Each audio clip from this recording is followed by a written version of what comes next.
This message is non-copyright. Duplication is encouraged.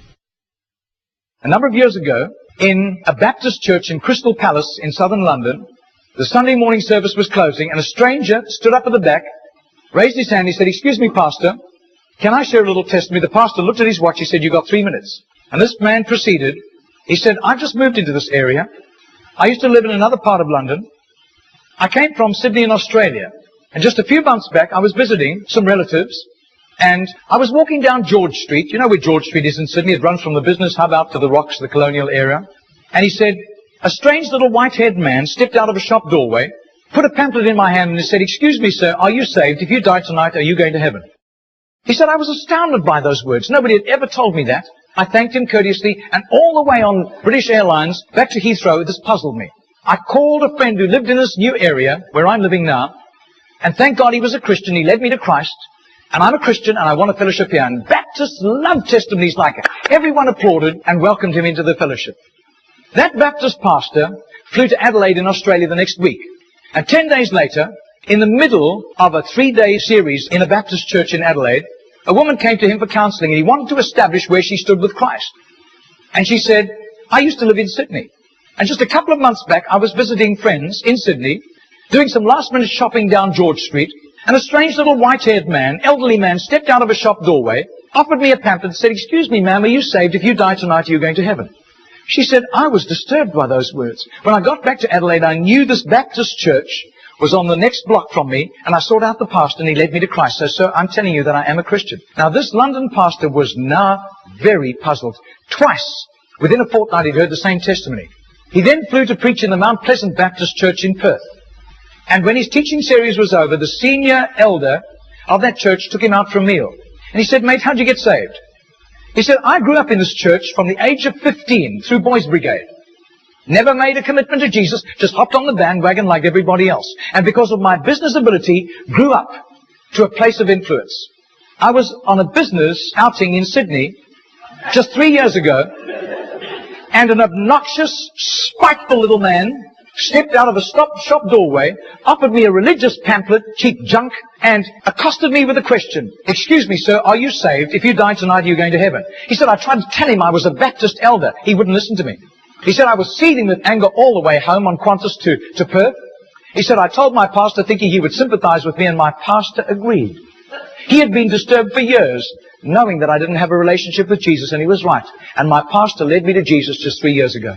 Now, this London preacher flew back to the UK and was speaking at the Keswick Convention in the Lake District. And he threw in these 3 testimonies. At the close of his teaching session, 4 elderly pastors came up and said, "We got saved between 25 and 35 years ago, respectively, through that little man on George Street giving us a tract and asking us that question."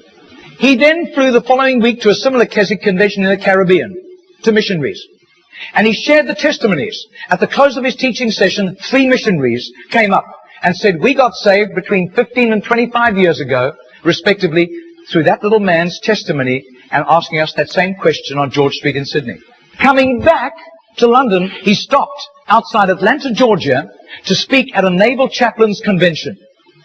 And when his 3 days of revving these naval chaplains up, over 1,000 of them, in soul winning, the chaplain general took him out for a meal. And he said, "How did you become a Christian?"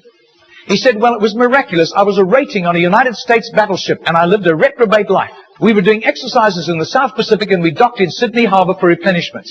We hit King's Cross with a vengeance. I got blind drunk. I got on the wrong bus, got off in George Street, and as I got off the bus, I thought it was a ghost. This elderly, white-haired man jumped in front of me, pushed a pamphlet in my hand, and said, 'Sailor, are you saved? If you die tonight, you're going to heaven.' He said, the fear of God hit me immediately. I was shocked sober and ran back to the battleship, sought out the chaplain. The chaplain led me to Christ. And I soon began to prepare for the ministry under his guidance. And here I am in charge of over 1,000 chaplains, and we're bent on soul winning today." That London preacher, 6 months later, flew to do a convention for 5,000 Indian missionaries in a remote corner of northeastern India. And at the end, the Indian missionary in charge, a humble little man, took him home to his humble little home for a simple meal. And he said, "How did you, as a Hindu, come to Christ?" He said, "I was in a very privileged position. I worked for the Indian diplomatic mission. And I travel the world, and I am so glad for the forgiveness of Christ and His blood covering my sin, because I'd be very embarrassed if people found out what I got into. He said, one bout of diplomatic service took me to Sydney. And I was doing some last-minute shopping laden with parcels of toys and clothing for my children, walking down George Street. And this courteous little white-haired man stepped out in front of me, offered me a pamphlet, and said, "Excuse me, sir, are you saved? If you die tonight, are you going to heaven?" He said, I thanked him very much, but this disturbed me. I got back to my town, I sought out the Hindu priest, and he couldn't help me. But he gave me some advice. He said, just to satisfy your curious mind, nothing else, go and talk to the missionary in the mission house at the end of the road. And that was fatal advice.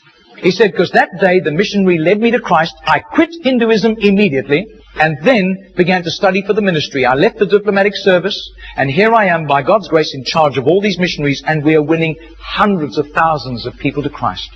Well, 8 months later, that Crystal Palace Baptist pastor was ministering in Sydney, in Gymea, southern suburb of Sydney. And he said to the Baptist minister, do you know a little man, an elderly little man who witnesses and hands out tracts on George Street? And he said, I do. His name is Mr. Genor, G-E-N-O-R. But I don't think he does it anymore. He's too frail and elderly. The man said, I want to meet him. 2 nights later, they went around to this little apartment, knocked on the door, and this tiny, frail little man opened the door. He sat them down, made them some tea, and he was so frail he was slopping tea into the saucer as he shook. And as he sat with them, this London preacher told him all these accounts over the previous 3 years.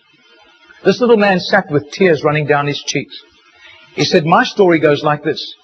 He said, I was a rating on an Australian warship, and I lived a reprobate life, and in a crisis, I really hit the wall, and one of my colleagues, whom I gave literal hell, was there to help me. He led me to Jesus, and the change in my life was night to day in 24 hours, and I was so grateful to God. I promised God that I would share Jesus in a simple witness with at least 10 people a day, as God gave me strength. Sometimes I was ill, I couldn't do it, but I made up for it for other times. I wasn't paranoid about it, but I have done this for over 40 years, and in my retirement years, the best place was on George Street. There were hundreds of people. I got lots of rejections, but a lot of people courteously took the tracts. And he said, in 40 years of doing this, I've never heard of one single person coming to Jesus until today. Do you know, I would say that has to be commitment. That has to be just sheer gratitude and love for Jesus to do that, not hearing of any results. Margarita did a little count. That's 146,100 people that simple little non-charismatic Baptist man influenced somehow to Jesus. And I believe what God was showing that Baptist minister was the tip of the tip of the tip of the tip of this iceberg. Goodness knows how many more had been arrested for Christ and were doing huge jobs out in the mission field. Mr. Genor died 2 weeks later. And can you imagine the reward he went home to in heaven? I doubt if his face would ever have appeared on Charisma magazine. I doubt if there would ever have been a write-up with a photograph in Billy Graham's Decision magazine, as beautiful as those magazines are.